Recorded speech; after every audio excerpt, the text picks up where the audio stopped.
This clip is brought to you by SaveWithConrad.com.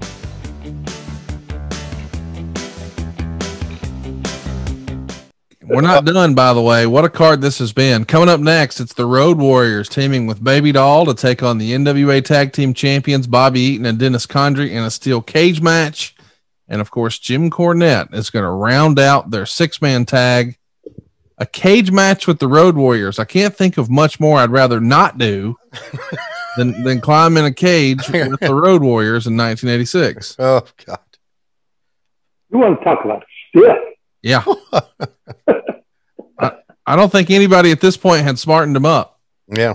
But the idea is to not kill the guy. They never could. Never could.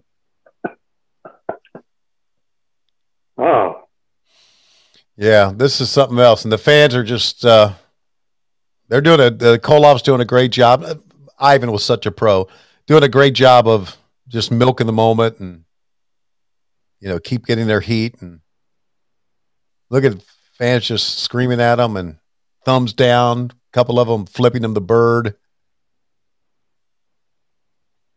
Ivan Koloff, what a legend too, man. Oh, man.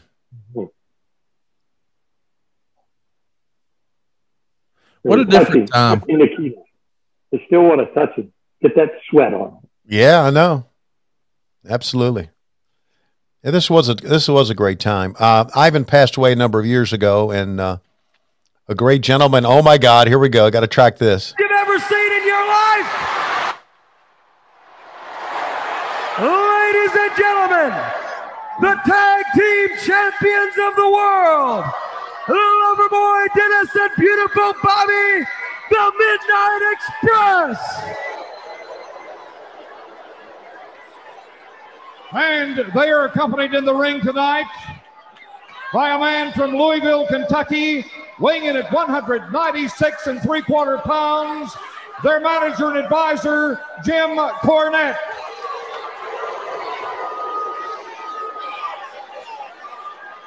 $196 my ass.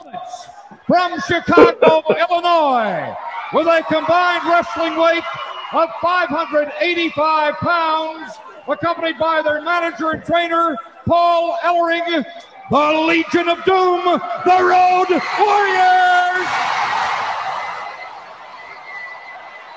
And their partner from Lubbock, Texas, the prettiest woman in professional wrestling, the lovely and vivacious Baby Doll.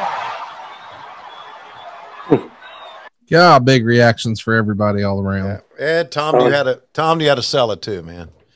Mm-hmm. Truck and Tom. David, let me ask you, before this match gets underway, a couple other things about some of the people that I work with for so long, like Pat and Brenda and Ann, who worked in the front office. Right. Are they still with us? You know? I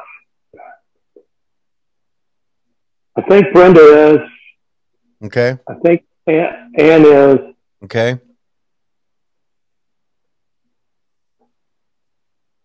I'm not sure. Okay, Pat was like one of my favorite people. She was like, she was a good. They were just it was a great working environment there. It really was. Right.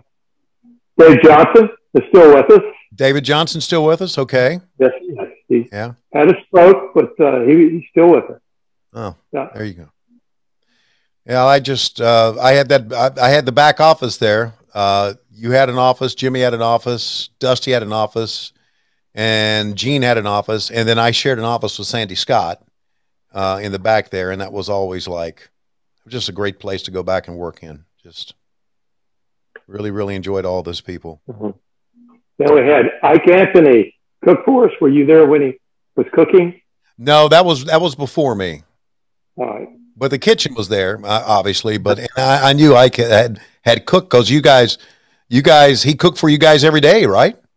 Yeah, because we would leave straight from the office to go out of town. So to give us a decent meal, he would cook. Oh, it was great. Wow. Great. Yeah, he used to be the head cook at the S&W cafeterias in Charlotte. Wow. How about that? Yeah. Yeah, and that building, by the way, Briarbrand, no longer there, which I wish. Yeah, it broke my heart. see that building go down. Of course, the old ballpark's gone too. Of course, Right? as you know, Charlotte's not the Charlotte we knew. No. Tony, the chicken coop's gone. The chicken coop's gone? Yep. Yeah. So is Mr. K's. Remember Mr. K's? Yeah. That's gone. Wow. Yeah. Yeah, I used to go to lunch there with Emerson a lot. Yeah. Remember Zach? Zach used to be up on the corner from the office where I've been. Right. Yeah, that's gone. That's right up just South closed. Boulevard there. Yeah. Yeah. Right. Oh, well, I stopped in there long enough to have 5 kids. Thank you very much. And time moves on. Well, the fans here, they're here for one thing. I mean, they love the Road Warriors, obviously. Who doesn't? But they want to see Jim Cornette and Baby Doll. Yes, they do. It's what they want to see. I think we all do. Yes. We all do.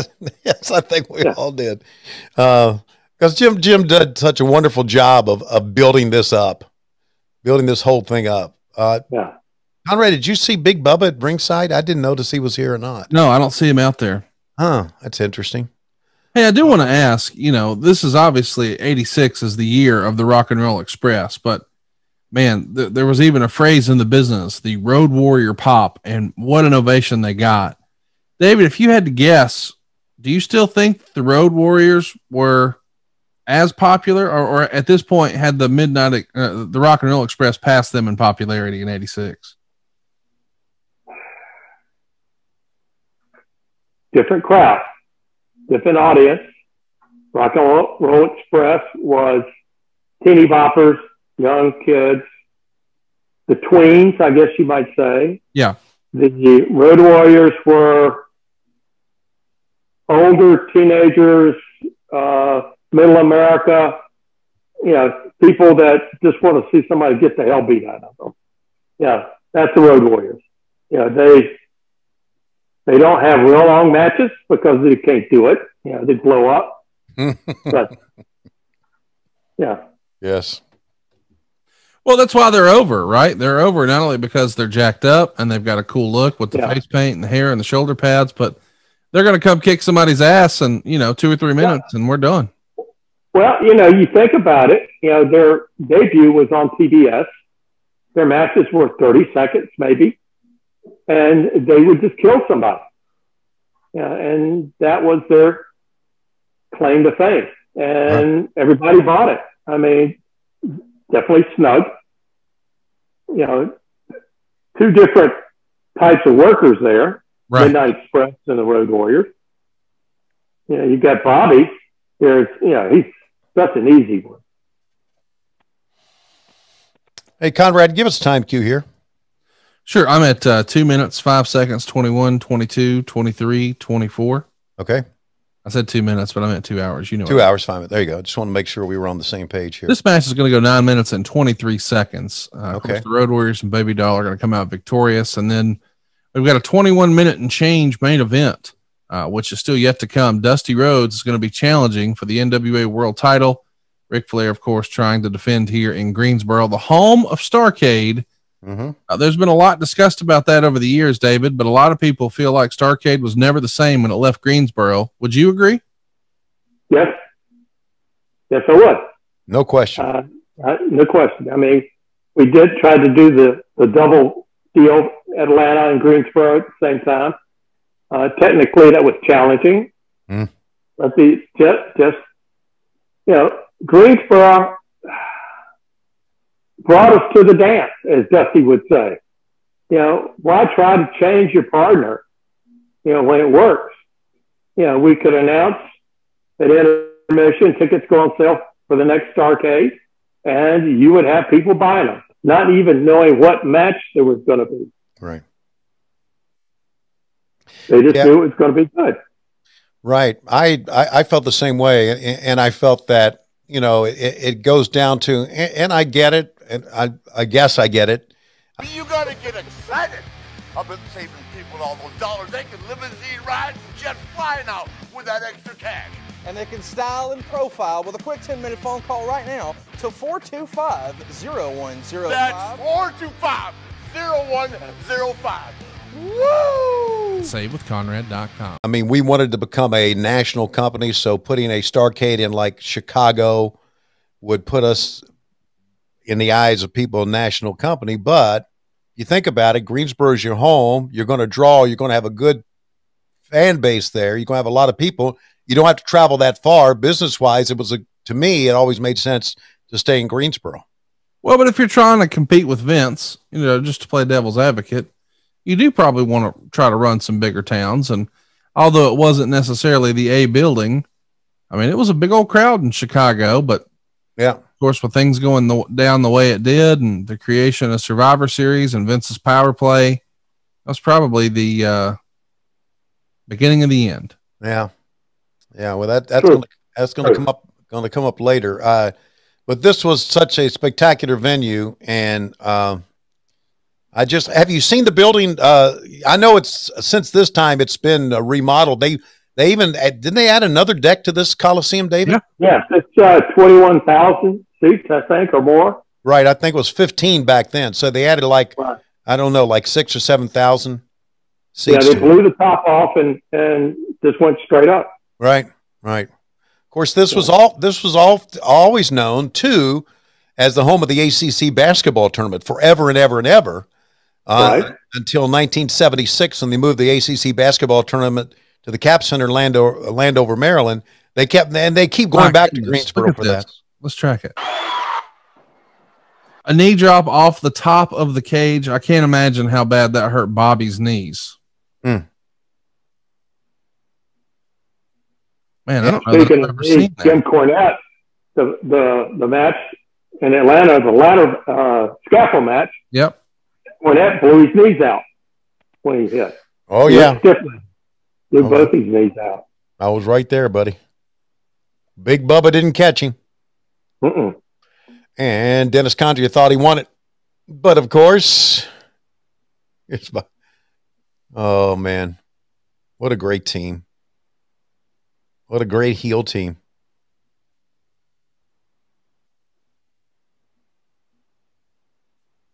The Road Warriors, of course, neither one with us any longer. Sadly, both Hawk and Animal have passed away, but Dennis Condrey still with us. And man, Bobby Eaton's back up top again.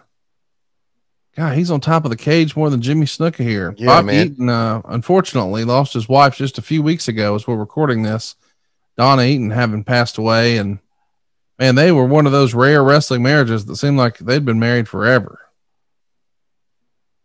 Oh, look at Hawk throw a drop. Bobby was knew it was a big show, man. He went all out, man, going up top a couple times. Oh yeah, yeah. He would do a lot of work. He was the workhorse. Oh yeah, no question. Oh, here we go. All right, yeah. Here we go. Let's listen to it.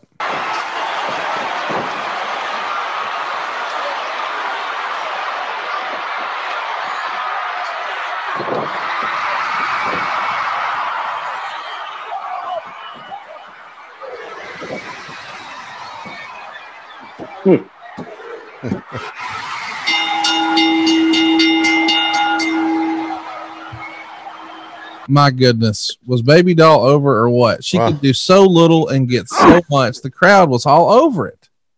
And there it is. The Road Warriors and Baby Doll are victorious. 9 minutes and 23 seconds. And coming. Hey, it's Conrad Thompson. Thanks for checking out the podcast here on YouTube. Be sure to hit the subscribe button and the notifications bell so you get a notice anytime we upload some new content. And go save yourself some money right now. If you're in a 30-year loan or you have credit card debt, it's not a matter of if I can save you money. It's a matter of how much. Find out right now for free at SaveWithConrad.com.